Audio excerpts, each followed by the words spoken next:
I didn't move into the building because of her. It was cheap, close to work, and the only place that didn't ask for a cosigner. Still, the first time I saw her, leaning against the porch railing with a chipped mug in hand, I remember thinking she looked like someone who had been awake longer than she meant to be. She's my landlady. Lives in the downstairs apartment. Keeps the hall smelling faintly of brewed coffee and lemon cleaner. We don't talk much, just the usual rent reminders, morning, here, hey, there. But somehow, she knows I take my coffee black, no sugar. That morning, I was on my way out, thermos in hand, headphones half in. She stepped out of her door at the same time. "Your upstairs shower's dripping again," she said. No hello, no smile, just the kind of statement people make when they've been managing small problems for years. "Sorry. I'll check it," I told her. I almost walked past, but she tilted her head toward the thermos. "Black coffee?" she asked. I nodded. "Always." She didn't smile exactly, but there was a small shift in her expression, like she'd filed it away. Over the next few weeks, we crossed paths more than usual, me heading to work, her hauling groceries in one arm, a paper bag from the bakery in the other. Once, she was sweeping leaves off the porch when I came home late. She didn't ask why I was out so long, but her eyes flicked toward me, holding for just a second longer than polite.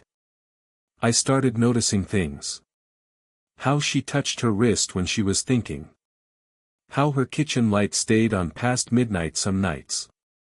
How she always stood with one foot tucked slightly behind the other, like she didn't want to take up too much space. One Tuesday, I came back from work to find a small plate covered in foil on my doorstep. Inside, 2 slices of banana bread, still faintly warm. No note, but I knew it was hers. The next morning, I caught her in the hallway. "Thanks for the bread," I said. She shrugged. It was going to go stale. I wanted to ask why she thought of me, but I didn't.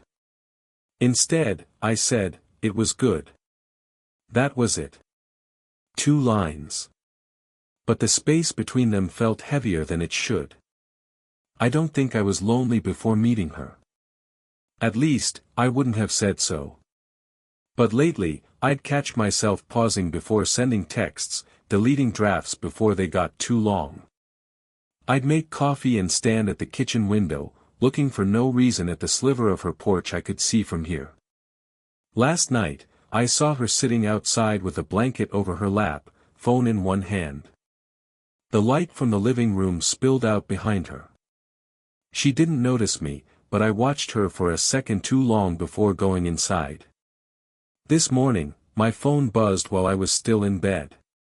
A text from her, just my name, followed by, "Stay or go, but I'm not giving up on you." I read it twice, 3 times. It didn't sound like her. Not in the practical, ill-fix-the-leak way I knew. I stared at the ceiling for a while before typing back, "I'm here to stay." And I wasn't even sure which one of us needed to hear it more. The morning after her text, things felt different. Not louder, not brighter, just sharper around the edges. I came home early from work that Thursday.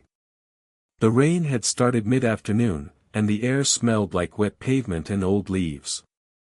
Her front door was open, just the screen pulled across.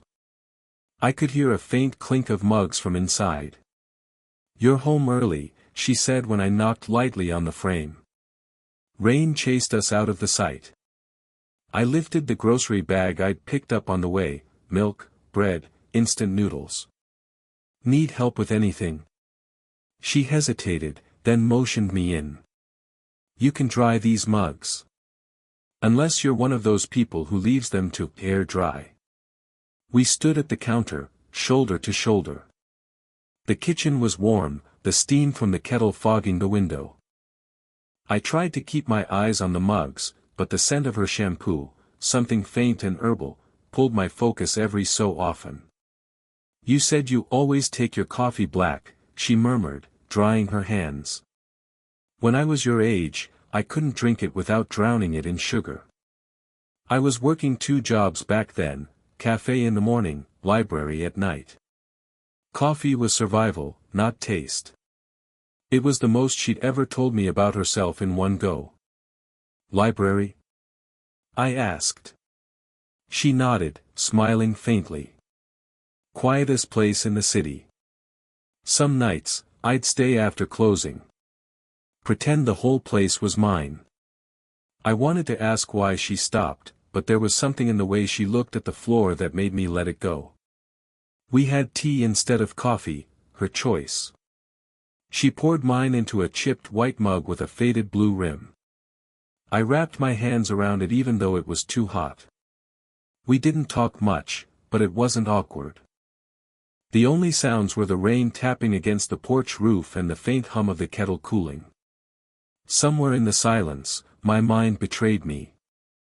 I imagined what it might be like if this was my kitchen too, if she slid that mug toward me every morning without thinking. And then, just as quickly, the thought collapsed under the weight of reality.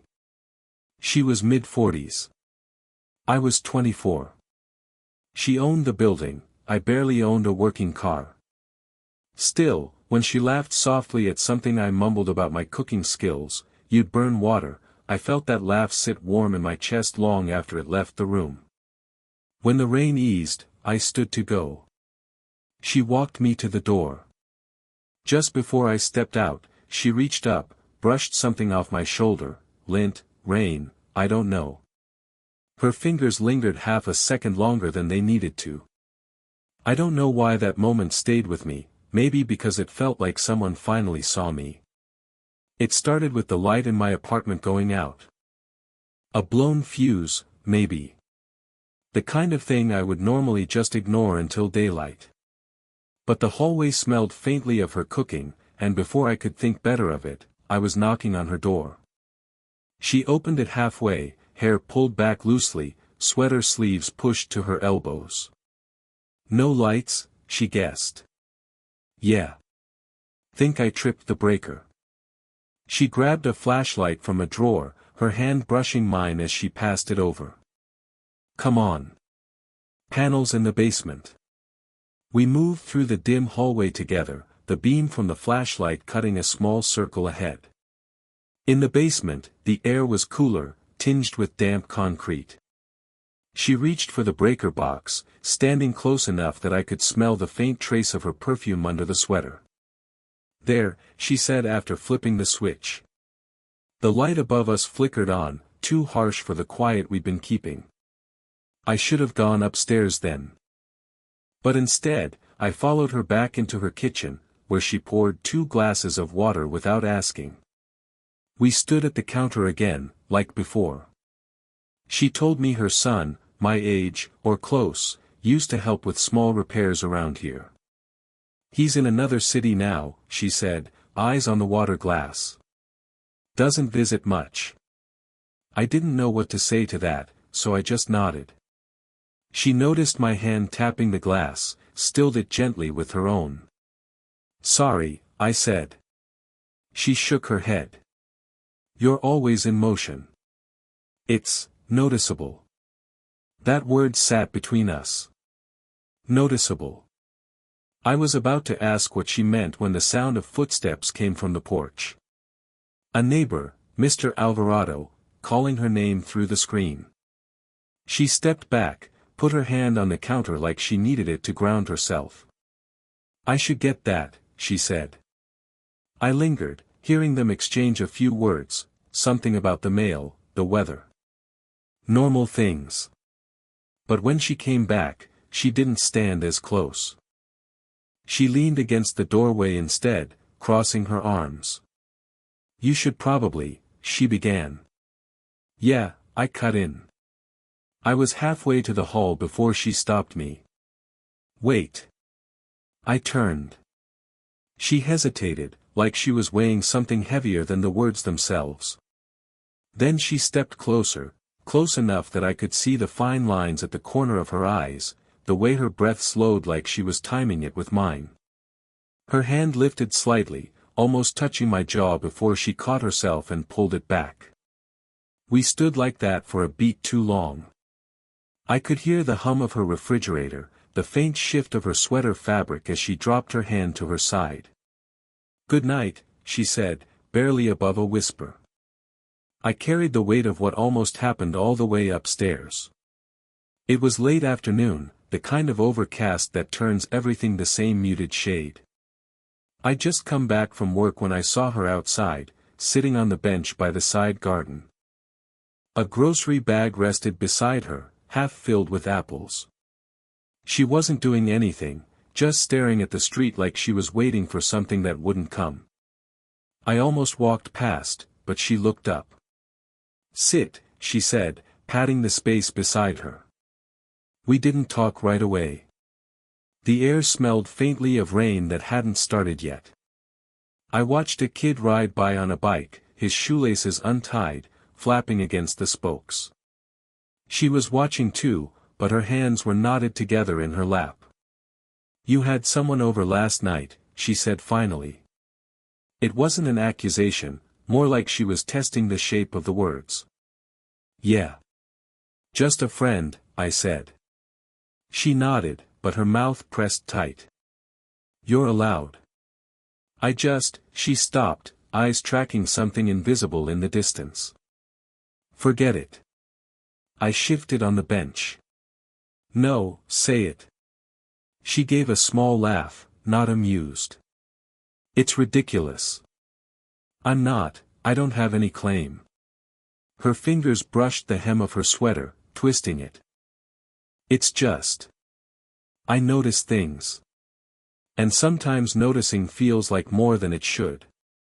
That sat between us for a long time.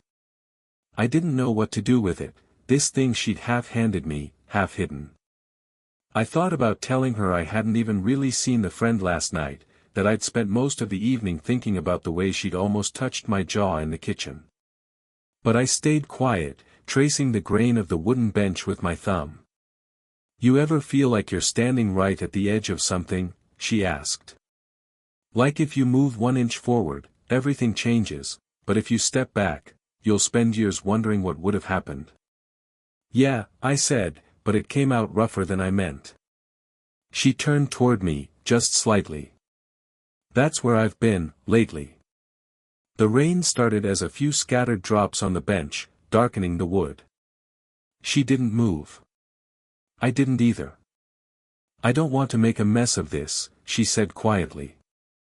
"Too late," I murmured before I could stop myself. Her eyes searched mine like she was trying to decide if I'd really said it. Then she leaned back, exhaling slowly, her hand brushing mine on the bench, not holding, not pulling away. The rain picked up, cool against my face. She didn't ask me to come inside. I didn't stand. Instead, we just sat there, both of us knowing the next thing either of us said could tip us past the point of return. And neither of us moved. For 3 days, I didn't see her. Not on the porch, not at the mailbox, not even the faint glow from her kitchen window at night. It wasn't unusual for her to keep to herself, but after that bench in the rain, the silence felt heavier. I caught myself listening for her footsteps in the hallway, the sound of the kettle whistling downstairs. Nothing. By the 4th day, I saw her car was gone. A note was taped to her door in small, neat handwriting, "Out of town for a few days. Rent drop in my box if needed." I didn't know why it stung. I wasn't owed an explanation. But something about the clean, businesslike tone felt like she'd rolled the clock back to before. That night, I sat at my kitchen table with a cold cup of tea. My phone was on the counter. I typed out a message. Did I say something wrong? Deleted it. Typed again, I thought we were, deleted that too. On the 5th day, I saw her. She was getting out of her car with a man I didn't recognize, mid-50s, hair thinning, the easy posture of someone who's known her for years. He carried a suitcase inside for her. She laughed at something he said, the sound muffled by distance, and I realized I'd been holding my breath. I stayed in my apartment until I heard the car leave. Later, when I finally passed her in the hall, she smiled politely but didn't stop walking. "How was your trip?" I asked, my voice too casual. "Fine. Just visiting my sister," she said. She kept her eyes on the grocery bag in her hand. No mention of the man. I wanted to ask. I didn't. The days after felt uneven. Some mornings she'd nod and say hello, others she'd pass by without looking. She didn't invite me in anymore. The plate that once held banana bread stayed stacked with the others in her cupboard. I started working later, staying out past dark, just so I wouldn't have to pass her door. But every time I came home, I still glanced toward it, hoping for the faintest crack of light. One night, I sat in my car outside the building, headlights off. I could see her silhouette through the curtain, moving slowly, like she was folding laundry or setting the table. I thought about knocking. Just to say something. Anything. But my hand stayed on the wheel. I didn't feel heartbroken.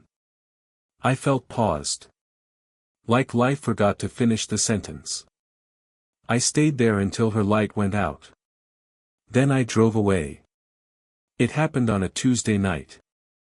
I was coming in with a bag of groceries when I saw her at the bottom of the stairs, fumbling with her keys. She dropped them, muttered something under her breath. I bent down, picked them up. "Thanks," she said. Her voice was quieter than usual. I could have just handed them over and gone upstairs, but I heard myself say, "You've been harder to find lately." She looked at me for a long moment, then pushed her door open. "Come in for a minute. If you want." Her kitchen was warm, smelling faintly of something baked earlier. She set the keys in a bowl by the door and leaned against the counter. I stayed standing, unsure if sitting would make this easier or harder. "I wasn't avoiding you," she began, then paused. "Maybe I was. I don't know." I nodded slowly. "The guy who was here, my ex-husband," she said before I could finish. "He needed help moving some things. That's all." The words landed somewhere between relief and something heavier. She picked at the sleeve of her sweater. Whatever's been happening between us. I didn't plan it. I don't even know if it's wise." "I'm not looking for wise," I said. My voice felt steadier than I expected. Her eyes softened, but she shook her head. "You're young. You've got a whole life to figure out." And she stopped, pressed her lips together. "I don't want to be someone you look back on as a mistake." I stepped closer, slow enough to give her time to stop me. "I won't." She let out a breath, half a laugh. "You can't promise that." "No," I admitted. "But I can tell you what's true now." Her hands were resting on the counter, fingers curled slightly. I didn't take them, just stood close enough for the quiet between us to feel like part of the conversation. "I missed you," I said. She closed her eyes for a second, and when she opened them, there was something in her expression, relief, maybe, or surrender. "I missed you too," she said. We didn't move for a while. The hum of the refrigerator filled the space. She reached out, not for a hug, not even to hold my hand, just to let her fingertips brush my wrist. A simple, human touch, like she was checking if I was really there. I stayed still. "Okay," she whispered. It wasn't an answer to a question, but it felt like one. It didn't change overnight. Whatever happened in her kitchen that Tuesday was a hinge. The door didn't swing wide open, but it wasn't locked anymore. Weeks slipped into each other. We found a rhythm again, though softer, steadier. Sometimes I'd pass her in the hall at 8:47 a.m., both of us leaving at the same time, me with my thermos of black coffee, her with a tote bag tucked under her arm. She'd tilt her head toward the porch and say, "Sit for a minute," and we would, even if it made us late. On colder mornings, she'd have tea ready in the chipped white mug with the blue rim. No banana bread this time. She'd joke that she didn't want me to think she was bribing me for company. I'd tell her I was fine with bribes, and she'd roll her eyes, but her mouth would curve just slightly. We didn't talk about the bench in the rain or the week she disappeared. Those moments lived in the space between what we said and what we didn't. But there were smaller things, her asking me to fix the latch on her back door, me showing up with groceries when I knew she'd been working late. Once, she came upstairs with a thermos. Left it on my counter without a word. I didn't open it right away, but when I did, the coffee inside was exactly how I took it. Some nights we'd sit outside, like before, not needing to fill the silence. She'd tell me about the library she used to work in, how it smelled of dust and ink, how the quiet there wasn't like the quiet here. I'd tell her about my first apartment, how the walls were so thin I knew the neighbor's TV schedule by heart. It wasn't love the way movies sell it. It was a long exhale after holding your breath for too long. It was knowing she'd notice if I didn't come home, and I'd notice if her kitchen light didn't turn on. One evening, late in the season, we found ourselves back on that same bench by the garden. The air was cool, apples scattered on the ground again. She reached into her sweater pocket, pulled out a small packet of tea, and handed it to me. "For when I'm not around to make it," she said. I turned it over in my hand, the paper crinkling softly. "You planning on going somewhere?" She smiled, just enough to hide the answer. "Not tonight." We sat there until the porch light blinked on automatically. She shifted closer, her shoulder brushing mine. It wasn't a declaration. It didn't need to be. Some things you only say once, and sometimes you don't say them at all.